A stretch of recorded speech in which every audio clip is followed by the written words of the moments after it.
Melanjutkan alur cerita Ultraman Leo, setelah kehancuran Mark, Ultraman Leo sekarang harus melawan Sorcerer Beast kiriman Black Directive yang walaupun sudah dikalahkan satu persatu, dia tetap mengirim pasukannya ke bumi untuk menghabisi Ultraman Leo. Ini akan bahaya banget, karena Leo sekarang hanya seorang diri dan akan kesulitan melawannya. Langsung aja kita masuk ke alur ceritanya. Black Directive yang mulai kesal dengan Leo lagi-lagi meminta Black Star mengirim Sorcerer Beast lagi, yang kali ini bernama Blizzard. Sementara itu, di laboratorium makhluk luar angkasa, para ilmuwan ternyata sudah mulai mencari tahu soal para Sorcerer Beast yang menyerang bumi baru-baru ini. Walaupun untuk sekarang mereka masih belum punya cara untuk mengalahkannya. Malam harinya, Otori dan Toru terbangun karena gempa. Ternyata dugaan Otori benar. Hal itu terjadi karena Sorcerer Beast selanjutnya akhirnya datang ke bumi. Karena itu mereka berdua pergi untuk memeriksanya. Sesampainya, Otori dan Toru malah menemukan seorang gadis yang membawa boneka. Dia menatap dengan tatapan kosong, hingga karena itu Sorcerer Beast incaran mereka pergi entah kemana. Otori merasa curiga pada gadis tadi, karena gak mungkin ada anak kecil keliaran di jam segini coy. Tanpa mereka tahu danau di mana Sorcerer Beast tadi mendarat tiba-tiba membeku. Tak lama setelah itu, Otori menemukan salah satu ilmuwan yang mencari tahu soal Sorcerer Beast telah tewas dengan kondisi membeku. Bahkan cuma satu korban aja, ilmuwan lain juga kena ya. Keesokannya guys, Toru tak sengaja menemukan sebuah boneka dan gadis semalam yang dibully anak-anak lain. Melihat itu Toru langsung menolongnya. Walaupun agak pendiam, gadis itu mengenalkan diri bernama Mayuko. Karena hari mulai sore, Toru mengajaknya pulang ke rumah. Melihat itu, Otori hendak menghajarnya, namun dihentikan Toru yang menurutnya Mayuko cuma anak yang tersesat. Meski begitu, Otori masih curiga guys, kalau anak ini adalah kiriman Black Star. Dilihat dari tingkah lakunya yang emang mencurigakan ya. Keesokannya, Otori dan Toru datang ke rumah salah seorang ilmuwan yang satpamnya ngasih tahu bahwa baru saja ada gadis kecil yang lewat yang diduga itu adalah Mayuko. Ternyata benar, pelaku yang membekukan para ilmuwan itu adalah boneka milik Mayuko guys. Hingga akhirnya Mayuko pun muncul dan menyerang Otori. Meski begitu, Toru masih berusaha menyadarkan Mayuko yang diperintahkan Black Directive untuk memusnahkan kehidupan di bumi. Dengan sigap, Otori menangkap bonekanya dan membuat Mayuko kabur. Dia pun memanggil Sorcerer Beast Blizzard yang sebelumnya ada di danau. Setelah bergabung dengan Mayuko, Blizzard pun menggunakan bentuk aslinya dan menyerang orang-orang. Karena itu, Otori pun berubah jadi Ultraman Leo untuk melawannya. Cuman sayangnya Leo yang berusaha melindungi Toru terkena semburan pembeku. Bukan cuma itu, Blizzard ternyata juga bisa menyemburkan api yang sangat panas guys. Cuman meski sangat kesulitan, Leo akhirnya berhasil mengalahkan Blizzard. Tersisa boneka Mayuko yang diambil Toru dengan perasaan sedih, namun dia disemangati Otori dan yang lain. Di akhir, Black Directive yang tahu kelemahan Leo pun mengirim Sorcerer Beast selanjutnya yang lebih kuat.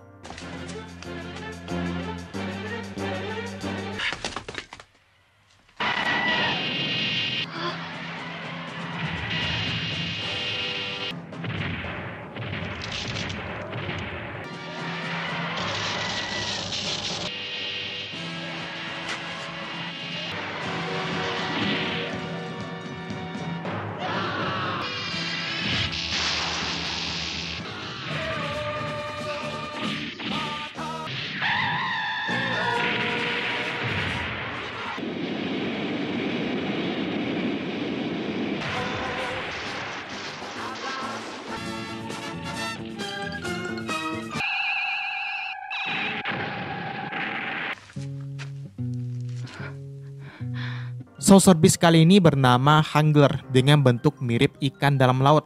Keesokannya, Otori yang sedang memakai mobil terjebak di tengah macet. Sementara itu, Toru dan Ayumi sedang bersama temannya yang bernama Junji, di mana abangnya mengajarinya cara olahraga yang benar.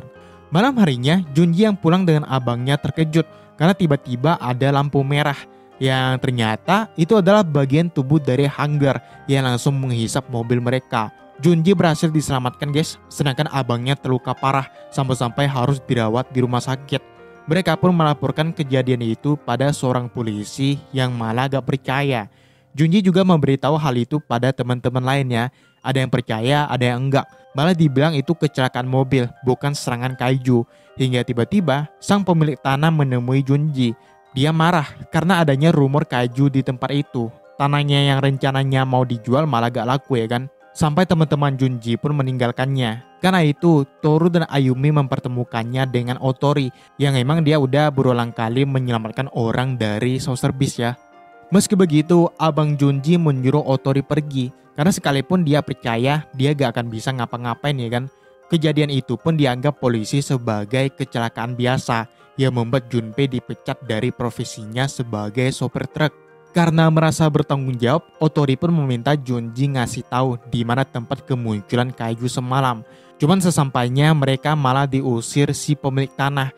Hingga tiba-tiba hanggar yang sembunyi di dalam tanah pun muncul. Cuman sayangnya mereka udah keburu pergi guys. Sepulangnya ke rumah, Otori meminta Bibi Miyama untuk membuatkan onigiri yang akan dikasihnya ke Junji. Mungkin dijadiin sogokan agar dia mau ngasih tahu soal Saucer Beast. Otori pun menemui Junji lagi yang awalnya sih masih cuek ya. Namun setelah Otori nyeritain soal temannya yang jadi korban dari Saucer Beast, Junji terharu dan langsung memakan onigiri yang dibawakan Otori. Namun tiba-tiba hanggar muncul dan melahap mobil-mobil yang melintas. Otori yang berusaha melindungi Junji malah terluka. Cuman dia berhasil membuat hanggar kabur untuk sementara ya. Tak lama kemudian hanggar muncul di tempat lain. Melihat itu, Junpei dengan ceroboh malah menabrak dengan truknya yang membuatnya terluka. Karena itu, Otori yang tangannya masih sakit memaksakan diri berubah jadi Ultraman Leo untuk melawan hanggar. Meski dengan tangan yang kesakitan, Leo terus menyerang hingga hanggar yang tahu kelemahannya menggigit tangan Leo. Namun tiba-tiba bantuan datang dari Ultraman Astra yang akhirnya kembali lagi ya guys. Tak butuh waktu lama, Astra yang mengecilkan tubuhnya dan masuk ke tubuh hanggar pun berhasil mengalahkan kayu tersebut. Karena itu, Junji dan abangnya pun berterima kasih pada Leo dan Astra. Di akhir, Black Detective lagi-lagi mengirim Saucer Beast selanjutnya yang bernama Black Terina.